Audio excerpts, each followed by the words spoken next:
y dar una campaña allí. Yo no conocía a nadie, no tenía credenciales, nadie me conocía, no había dado nunca una campaña, pero Dios me dijo que tenía que ir. Ese otro testimonio que no tengo tiempo para contarle. El asunto es que yo comencé a orar para que Dios me dirigiera, y una de las noches, de la madrugada, mientras estaba de rodillas, me quedé en un éxtasis, como entre dormido y despierto, y yo tuve una visión donde una nube me envolvía en el sueño y me ponía y me suspendía en el aire y salía volando encima de la nube o envuelto con la nube. Y recuerdo que cuando vine al cuerpo otra vez, escuché la voz de Dios audible que me dijo: ¿viste cómo la nube se movió? Y esto fue algo literalmente que fue como un mandato de parte de Dios para mí. Un principio en el que Él me daba la orden de caminar bajo esa estructura y no cambiarla nunca. Yo escuché a Dios cuando me dijo: si mi presencia se mueve a la derecha, muévete con ella. Si mi presencia se mueve a la izquierda, muévete a la izquierda. Si mi presencia retrocede, retrocede con ella. Y si mi presencia avanza, avanza con ella. Y oí a Dios que me dijo: pero si mi presencia se queda quieta, quédate quieta con ella.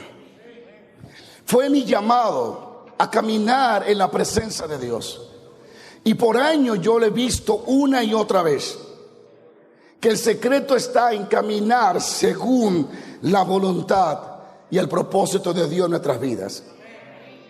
Y la importancia de movernos bajo la dirección del Espíritu Santo será lo que va a garantizar el éxito donde quiera que estemos. Lo que va a traer nuestra provisión o nuestro crecimiento no es solo la tierra donde estamos, sino a donde Dios nos pone. Amén. Él es el Dios dueño de toda la tierra. Por lo tanto, el caminar en la voluntad de Dios es lo que nos garantiza no solo provisión, sino disfrutar la provisión. Porque hay personas que pueden tener cierta provisión en un lugar incorrecto o fuera de la voluntad de Dios, y eso no significa que Dios lo está bendiciendo. Es una provisión que no produce paz y que no produce gozo. La Biblia dice que la bendición de Jehová es la que enriquece y no añade tristeza aún con ella. Caminar en la voluntad de Dios para mí es el llamado más grande de cada cristiano y de cada persona que le sirve a Jesucristo sobre esta tierra. Amén. Y exactamente yo miraba unos minutos allí arriba en el cuarto de oración el caballo y el mulo, y comenzaba a meditar en un caballo que yo tenía. Yo tuve varios caballitos. Recuerdo que una vez compré uno que era robado. Me gustaba mi caballo y tuve que devolverlo. Se lo compré a alguien que se lo había robado.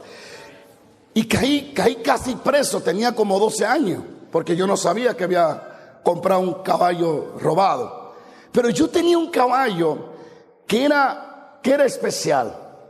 Él era muy bueno, pero había días que se desbocaba. Desbocar era que no lo podía frenar. Y yo recuerdo que varias veces pasé unos sustos tremendos con ese bendito caballo. Una vez iba a rentar caballo, y ese caballo le dio con correr, y yo iba corriendo en mi caballo. Pero en una había que doblar una curva, y el caballo no dobló. Siguió de largo hasta que logró estrellarme o tirarme al piso. Y siempre se desbocaba ese bendito caballo. Y hay caballos tan malos cuando hacen eso, que tú le puedes partir la boca con los frenos y no se paran. Que uno le pone un bozar de hierro, y aunque tú le des duro, ellos hacen que no y siguen descontroladamente. Y yo recuerdo que yo descubrí la forma de detener ese caballito, porque era el único que tenía y me gustaba. Y un día volvió otra vez, salió corriendo, y yo: frénate. Yo me le subí encima del cuello al caballo y le hacía así. Como yo era tan flaco, no pesaba nada, él no sentía nada. Y yo le hacía así, y ese bendito caballo no se paraba. yo encontré la forma de pararlo. Le tapé los dos ojos. Y cuando le tapé los dos ojos, se detuvo. Porque aunque era un animal, sabía que no podía avanzar sin tener visión. Y era la forma que yo podía detener ese caballo. Entonces, meditando, es otro mensaje, ¿verdad? Pero meditando en el caballo que tenía y en un mulo que yo había conocido en el campo con mi abuela, me doy cuenta de lo que el salmista aquí quiere hablar y de lo que Dios quiere hablarnos hoy. Dios dice, no sea como el caballo, ni tampoco sea como el mulo. Y son diferentes. El caballo hay que tener freno para frenarlo. Al mulo hay que darle palo para que avance.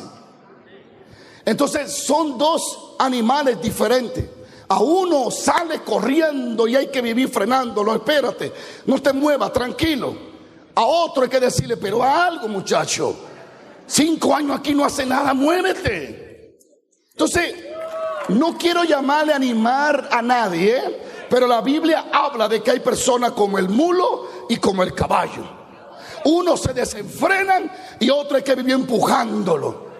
Y la iglesia está llena de gente, no de caballos ni de mulos, sino de gente que son como el caballo y como el mulo. Algunos hay que vivir frenándolo y otros hay que llamarle, darle tetera, darle biberón, darle palmadita para que ellos puedan animarse a venir y hacer la voluntad de Dios. Y aquí el salmista dice, no sea ni como el caballo ni como el mulo, que hay que sujetarlo y que hay que sujetarlo para que se acerquen a ti, donde Dios nos está dando a entender que hay personas tanto como un caballo como un mulo, que la única forma de acercarse a él es sujetándolo. Y muchas veces nosotros experimentamos ese proceso de ser sujetado por Dios. Así que yo oro para que aquí no haya ni gente como caballo ni gente como mulo. Pero si me pone a escoger entre los dos, yo escojo el caballo. Porque no hay que empujarlo, nada más hay que frenarlo. El mulo hay que cargar. Mire, yo vi en el campo y esos mulos cuando paraban esa oreja y ponían esos vellos así, te mordían, mano. Entonces tú tenías que tener un palo, camina. Y cuando dice que no, es que no. Mulo malcriado. ¿Cuánto bendicen a Dios? Entonces, gracias a Dios que no soy yo el que dice que hay gente como mulo, porque estaría por las redes de una vez. El pastor Juan Carlos llama a los cristianos mulos. No, la Biblia dice que hay gente que son como el mulo y que son como el caballo, que hay que sujetarlo. Pero si el mensaje está aquí, es para que ni sea mulo ni sea caballo, sino que es una persona obediente que camine en la bendición de Dios. Entonces, el hacer la voluntad de Dios es lo que nos va a garantizar caminar literalmente bajo la sombrilla, bajo la sala, bajo la cobertura de Dios, el ir a donde Dios nos lleva. Cuando Dios escogió a Saúl como rey de Israel, fue ungido por Dios. El Espíritu Santo vino sobre Saúl, mudó su corazón, lo cambió, lo transformó y Dios comenzó a caminar con él. Y en una ocasión Dios le habla a Samuel y le dice: ve y dile a Saúl que vaya al ejército de Amalek y deshaga el ejército, porque ellos me resistieron en el desierto. Dile que vaya y haga esa misión y que no deje nada que exista en esa región por el pecado y la maldad. Y dice la Biblia que Samuel le comunica a Saúl la voluntad de Dios y le dice: vete, dice Dios, ya esto, esto y esto. Y Dios le especifica con detalle lo que tiene que hacer. Se fue Samuel a su lugar de oración, se fue Saúl a la misión. Y en la noche, mientras Samuel está orando, viene el Espíritu de Dios y habla con Samuel. Y en el verso 10 dice: y vino palabra de Jehová a Samuel diciendo: me ha pesado haber puesto por rey a Saúl, porque se ha vuelto en pos de mí. Diga conmigo: se ha vuelto en pos de mí.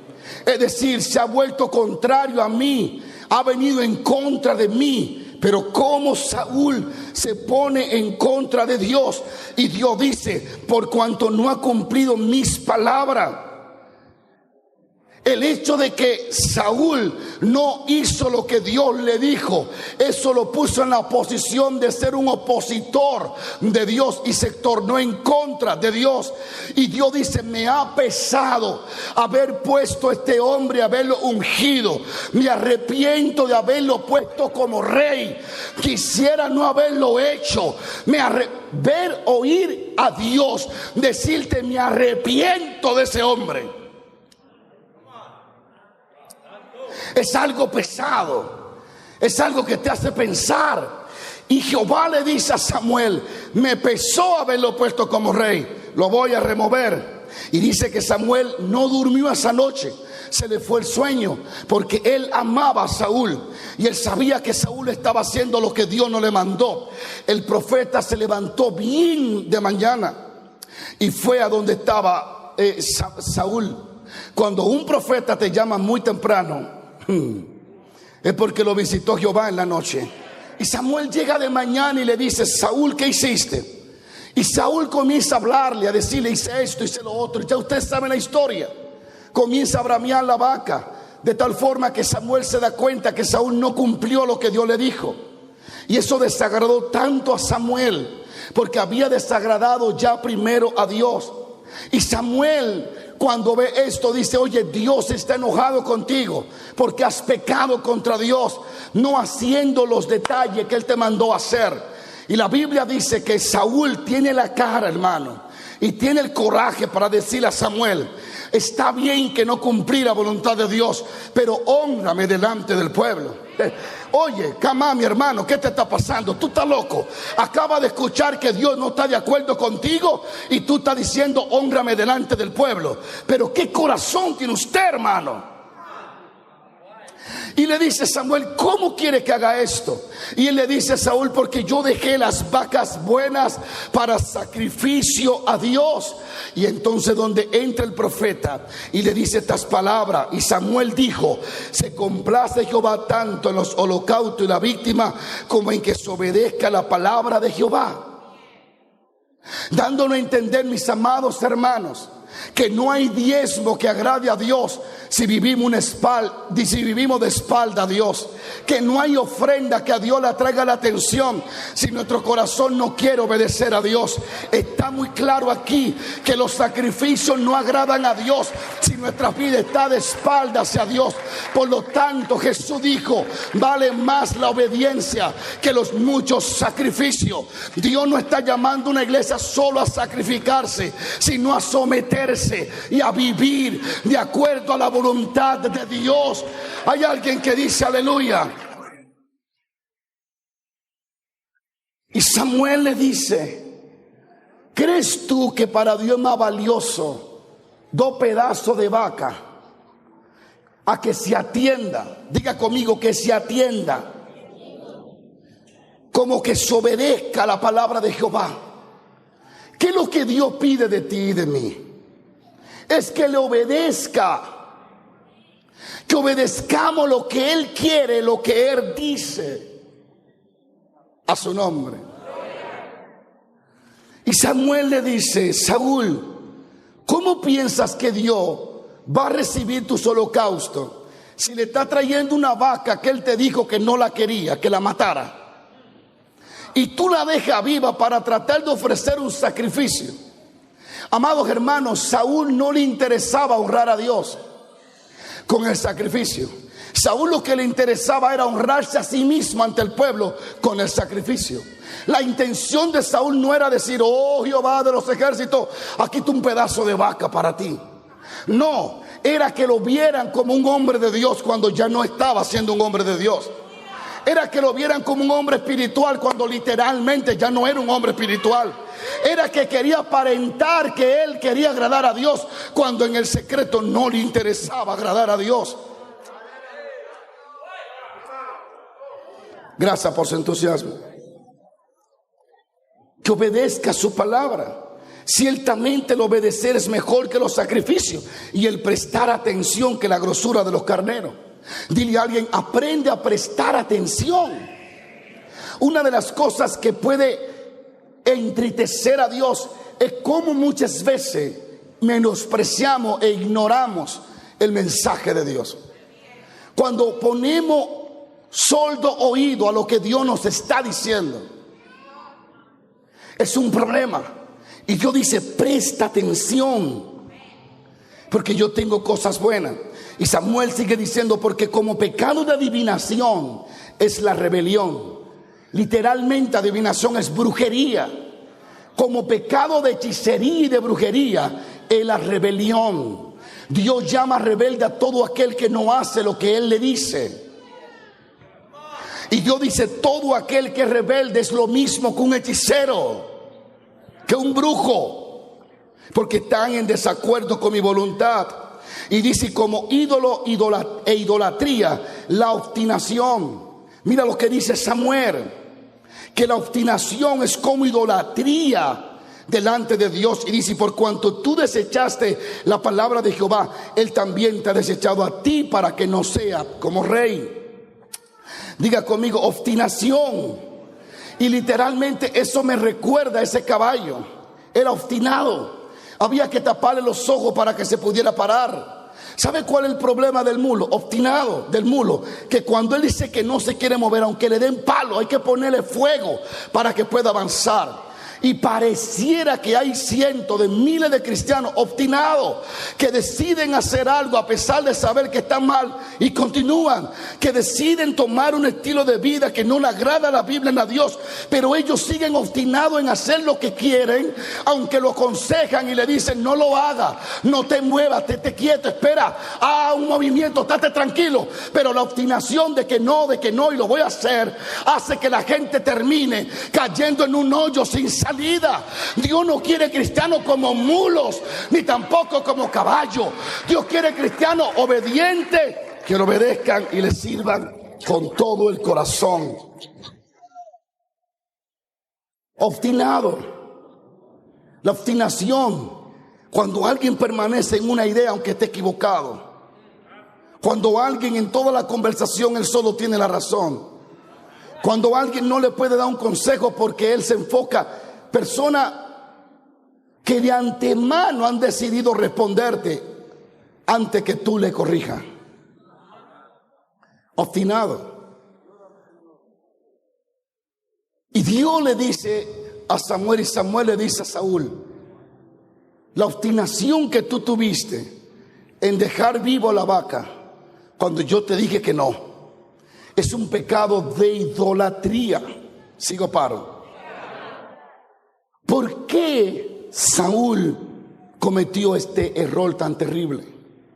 Simplemente le dieron una misión, le dijeron cómo hacer las cosas, pero él la hizo a su manera. Puso opinión a donde no tenía que poner opinión. Quiso aportar una idea donde ya la idea estaba dada. Y la iglesia de hoy en muchos lugares tenemos muchos cristianos tratando de opinar en lo que ya Dios opinó. O tratando de decir que usted cree si cambiamos esto cuando Dios dijo no lo cambie. Yo entiendo que debemos de ser gente que apoye y que ame a todos los demás. Pero hay cosas que las leyes americanas, salvadoreñas y mexicanas están haciendo que no están con la Biblia. Y aunque nosotros queramos mantener la paz, en ciertos momentos tendremos que tomar la decisión si apoyamos al mundo o apoyamos a Dios. Sigo paro. Es increíble ver liderazgo que quieren opinar en lo que no deben de opinar, o miembros que quieren opinar en lo que tú no tienes autoridad de opinar. Gracias por su entusiasmo. Ya Dios dejó escrito la escritura y dijo lo que Él quería, cómo las cosas deben de hacerse. Es decir, que tu opinión contrario a la Biblia no tiene validez, ni valor, ni importancia. Si Dios dijo que es por este camino que hay que caminar, no diga que nos desviemos para llegar rápido. Si Dios dijo que es en un burro que te va a trasladar a tu tierra prometida, no coja un Ray en un Mercedes-Benz, sigue en el burro, porque Dios dijo burro, y Dios dijo pasa en el burro. Y ese es el gran problema, que queremos añadir a donde no hay que añadir y queremos quitar a donde no hay que quitar. Dios es radical. Si Él dijo así, tú sigue así. Si Él dijo así, tú sigue así. Aunque todo el mundo te diga así, sigue así como dijo Dios. Aunque todos... Gracias por su entusiasmo. ¿Por qué Saúl no pudo mirar la voluntad de Dios? Hay tanta gente creyendo que el éxito que tiene es sinónimo de estar haciendo la voluntad de Dios. Como hablaba esta mañana, Moisés golpeó la roca, salió agua. Bebió Moisés, bebió Aarón, bebió María. Bebieron hasta las vacas, los burros, las ovejas. Los niños hicieron tetera, allí se bañaron y bebieron. Todos bebieron, todos estaban contentos, menos Dios. El milagro se hizo, pero no se hizo la voluntad de Dios. Y ese es algo, un detalle pequeño, pero que puede definir mucho. Que debemos de estar pendientes, que del hecho de que nos esté yendo bien no significa que Dios está de acuerdo con nuestro estilo de vida. El hecho de que hayamos prosperado en áreas no significa Dios está conmigo porque mira mis bienes. El evangelio, la palabra de Dios, que el viento le era contrario. Ellos no estaban en ese lugar porque querían. Habían recibido una orden de Dios. Habían recibido un mandato. Dios le había dicho, muévanse al otro lado. Y la Biblia, como bien declara, se encontraron con esa gran tormenta que se desató en contra de ellos. Y la historia habla que en medio de esa tormenta Jesús llega caminando sobre las aguas. Es ahí donde Pedro dice, si eres tú, manda que yo vaya a ti. ¿Hay alguien listo aquí? Y Pedro comienza a caminar sobre las aguas. Ese es el tremendo testimonio de cuando Pedro caminó sobre las aguas. Cuando Jesús le dijo a Pedro, ven, lo sobrenatural se liberó en ese momento. Y la naturaleza fue absorbida por lo sobrenatural. El acontecimiento de esa noche le dio un mensaje muy claro a los discípulos. Yo soy el que soy. Yo controlo todas las esferas y aún la gravedad se somete a mí. No solo yo puedo caminar sobre las aguas, sino que a quien quiero lo puedo poner a andar sobre las aguas. Cuando Dios te llama, si de algo tiene que estar seguro, es que aunque te hunda, al final volverá a flotar. A veces hay cosas en nuestras vidas que se hunden sin nosotros querer que se hundan. Pero qué bueno saber y entender que tenemos a Dios que liberará lo sobrenatural a favor nuestro y hará que cosas que se han hundido vuelvan a flotar. ¿Habrá alguien aquí hoy? A su nombre. Es igual lo que le pasó a aquel joven que estaba cortando el árbol y el hacha cayó en el Jordán. La Biblia dice que se hundió, pero Eliseo extendió un palo y hizo que el hacha flotara. Y lo que se había hundido de pronto volvió a subir. Donde Dios nos muestra claramente no solo el poder de Dios haciendo cosas inusuales, sino emitiendo un mensaje en nuestra actualidad. Que cosas que se han hundido en tu vida, Él tiene la capacidad de hacerla volver a flotar. A veces hay cosas en nuestra vida que se han hundido. Matrimonios que decimos, de esta no sale. A veces nuestro ministerio, nuestra vida espiritual se hunde. Cosas que nos hacen hundir y sentimos que ya no hay esperanza. Y Dios esta mañana le quiere decir a alguien, aunque esté hundido, yo te haré flotar. Te sacaré de las profundidades de donde caíste y te volveré a poner en el lugar donde un día tú estuviste. ¿Están aquí? El punto de esta pequeña enseñanza es que Dios los llevó al otro lado. Llegaron al otro lado.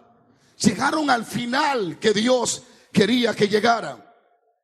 Pero yo estudiando esto anoche me puse a meditar algo. Y es que el viento se desató en contra de ellos en cuanto ellos determinaron obedecer a Dios. En cuanto ellos decidieron seguir la indicación, la dirección divina. Y esto como que se parece a nosotros. Cuando recibimos órdenes de Dios, cuando tomamos la decisión de obedecer a Dios, cuando tomamos la decisión de ir en dirección correcta de acuerdo a como Dios nos ha dirigido, es en esos momentos donde se levantan vientos contrarios. ¿Hay alguien aquí hoy? Vientos que tratarán de detener el avance de Dios en nosotros. Cosas que Satanás va a levantar para tratar de detenernos en aquello que queremos hacer para Dios.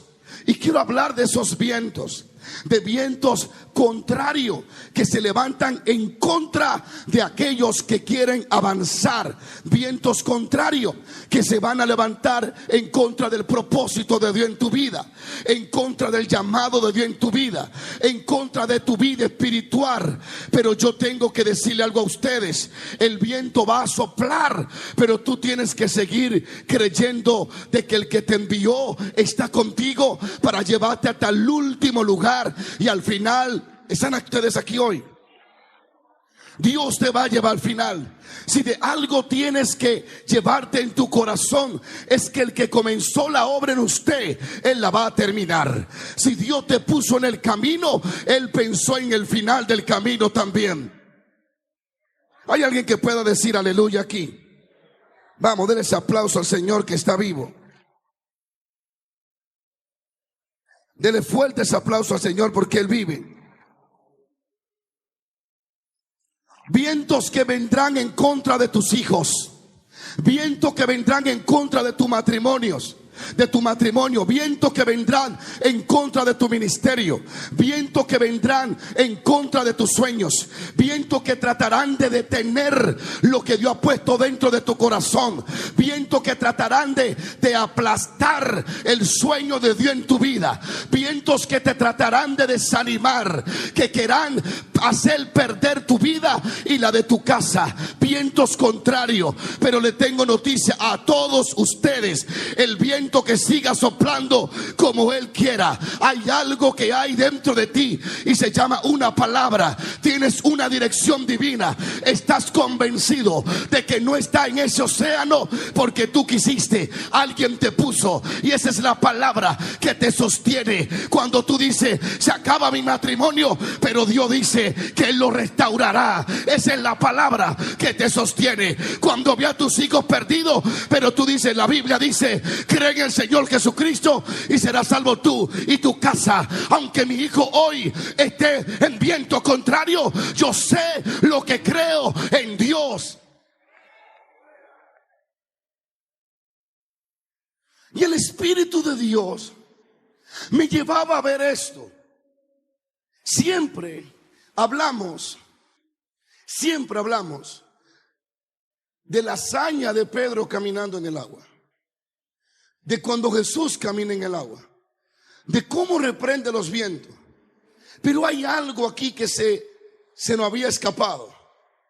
Y es que a pesar de que los discípulos estaban siendo atormentados por una tormenta, el viento le era contrario. Significa que ellos trataban de avanzar y el viento lo trataba de devolver. Pero ellos seguían tratando de avanzar y el viento trataba de devolver. Pero ellos seguían tratando de avanzar y el viento trataba de devolver. El viento decía: no te voy a dejar pasar, y ellos decían: no me voy a dejar vencer. Lo que me sorprende de esta historia es que esta gente, aunque Jesús todavía no había llegado, estaban determinados a continuar en medio de la tormenta. Sabían que la cosa estaba peligrosa, sabían que el viento era contrario, sabían que podían morir, pero había algo que le impulsaba a seguir remando. A pesar de que el viento lo devolvía, ellos seguían remando en medio de la tormenta. Y la palabra que traigo hoy es: no deje de remar, porque el viento sopla, pero continúa remando. Dios siempre aparecerá, aleluya, a aquellos que dicen: no estoy viendo lo que Dios me dijo, pero yo sigo creyéndolo. No veo a mis hijos en la iglesia, pero yo lo confieso. Alguien está aquí hoy: no tengo la finanza que creo, pero yo sigo creyéndole a Dios.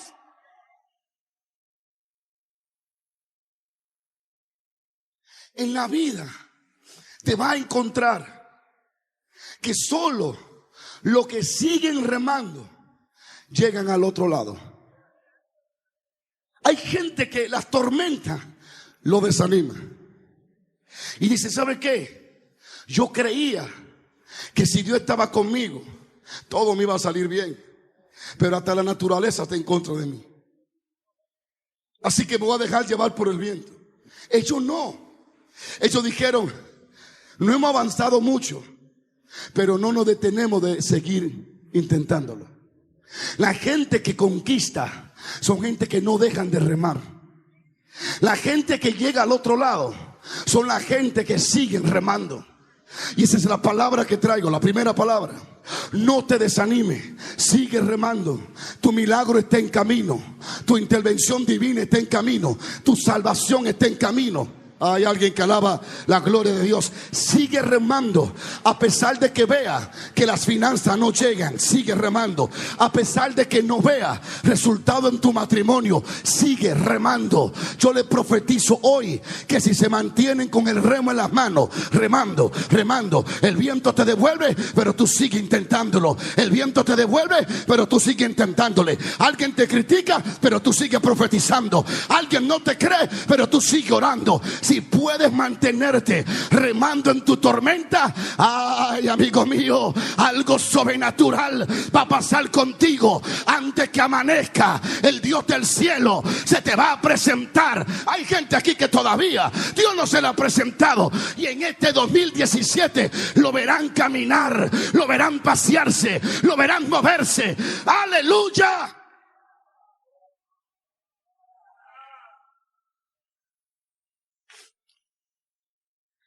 Cuando Jesús los encontró, la Biblia dice que lo encontró en gran fatiga.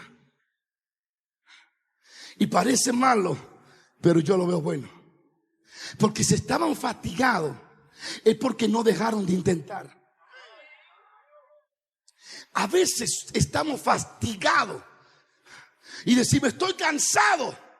Pero ese cansancio ha mostrado que tú no te has rendido todavía, que a pesar de que sientes que no ha avanzado, sigue intentándolo.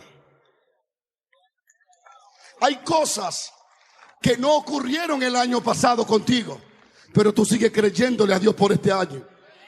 Y yo vengo a animarte: no suelte el remo, no deje de remar. Un milagro está en camino, un milagro está en camino. Las cosas van a cambiar, el viento va a detenerse, las aguas se van a parar. Tú sigues remando, aunque el diablo esté diciéndote: tú no vas para ningún lado. Sigue remando, porque estás a punto de llegar a tu destino. Estás a punto de ver el impacto de Dios. Estás a punto de ver la sobrenaturalidad de Dios. Estás a punto de entrar en otra esfera. Yo vine a hablar a la gente que cree esto, hombre. Yo no vine a hablar a la gente de lo que está ahí masticando chicle y mirando para arriba. Vengo a hablarle a alguien que sabe lo que es estar en una tormenta, pero no dejarse vencer. Vine a hablarle a alguien que sabe lo que es estar desanimado y seguir creyéndole. Vine a hablarle a alguien que ha estado cansado, pero levanta la mano todavía y dice: aunque no tenga fuerza, yo levantaré estas manos, porque Él me envió. El viento me ha golpeado,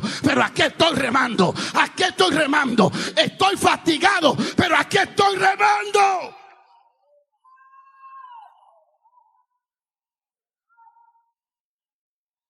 Estoy turbado, pero no dejo de venir a la iglesia.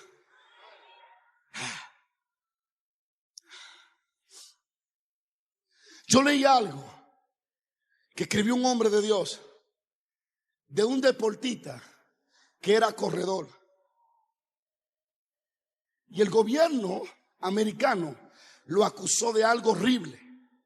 El hombre estaba en un problema que, según se pensaba, nunca más iba a volver a correr.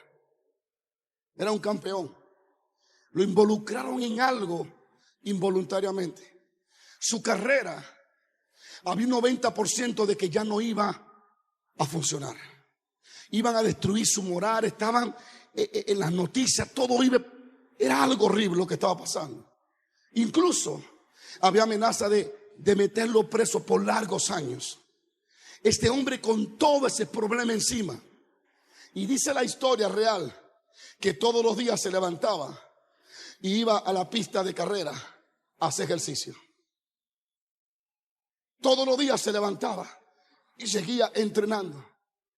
Y alguien dijo: ese tipo está loco, porque con el problema que él tiene, yo no entrenaría, yo no volvería al campo.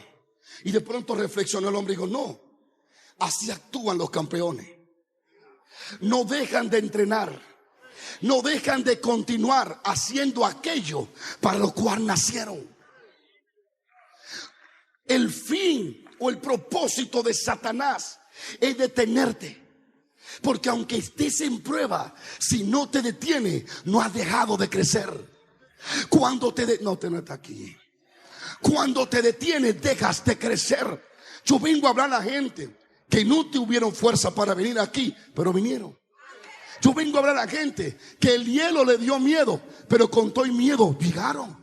Yo vengo a hablar a la gente que van a desafiar las tormentas y le van a decir: diablo, es inevitable las tormentas, es inevitable la tentación, es inevitable la prueba, pero también será inevitable que yo me rinda. Yo voy a continuar remando, porque yo llegaré. Tengo una orden de Dios. Hay alguien aquí que tenga un sueño en su corazón. Hay alguien aquí que tenga un ministerio. Hay alguien aquí que tenga un propósito claro. Aleluya. Sigue remando.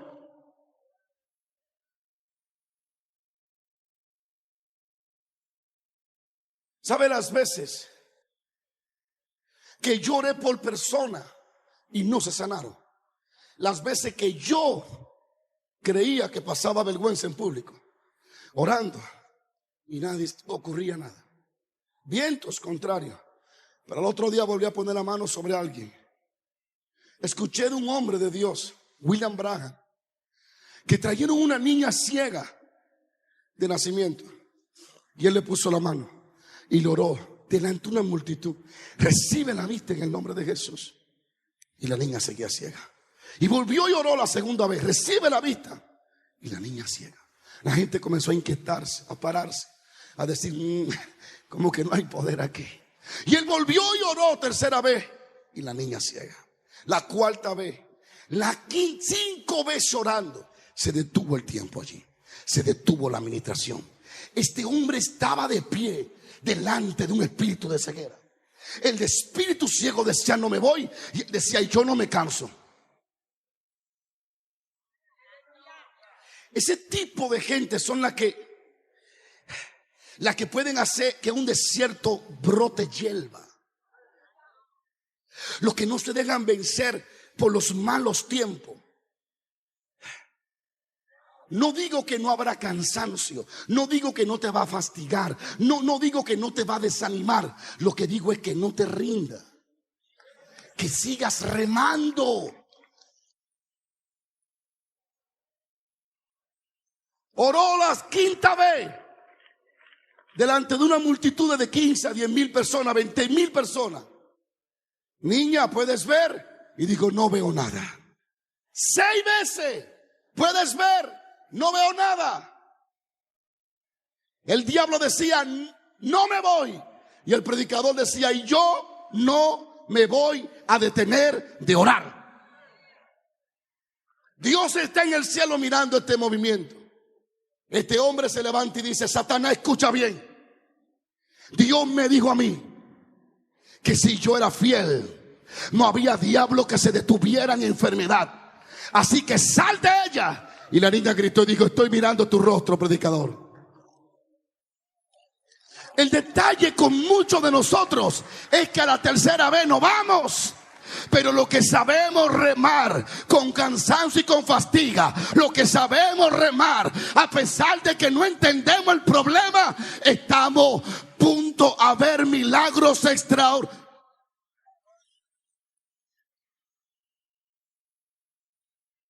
Dile a alguien: sigue remando. Sigue remando. A su nombre. Cuando leo la historia de la higuera, esta parábola, si la predico con prejuicio, los voy a condenar a todos hoy. Pero si me pongo en el lugar de la higuera, otro gallo va a cantar. Jesucristo en este pasaje no solo quiere demostrar la incompetencia de la higuera, su esterilidad, sino la paciencia que hay que tener. La Biblia dice que el dueño vino y le dijo: 3 años tengo buscando fruto de esta higuera y no me da nada. Córtala, porque va a dañar la tierra. Este espacio se puede usar. Y el encargado del viñero, que bueno es el Espíritu Santo, que intercede por nosotros con gemidos indecibles, le dice el encargado de la viña: dale 1 año más. Déjame yo cavarla, abonarla y prepararla. Y si da fruto, sí, y si no, la corta. A su nombre. Tú sabes que a veces, como la higuera, estamos plantados en lugares correctos, oyendo palabras correctas, en la unción correcta, recibiendo mensajes divinos. Sin embargo, en el día de hoy hay muchos que todavía no hay fruto. 3 años esperando que esa higuera produjera algo. Ella no fue plantada ahí por lujo. Ella no fue plantada para decorar la tierra. Ella fue plantada para ser fructífera, para producir, para dar ganancia a quien la plantó. Esta higuera es diferente a la que Jesús encontró. La que Jesús encontró era una higuera silvestre, salvaje, digamos, silvestre, que ella creció sola, nadie la plantó. Por eso la encontró en el camino. Pero esta no. Esta prepararon, la plantaron y se sentaron a esperar resultados. Santo eres. El dueño de la viña, el dueño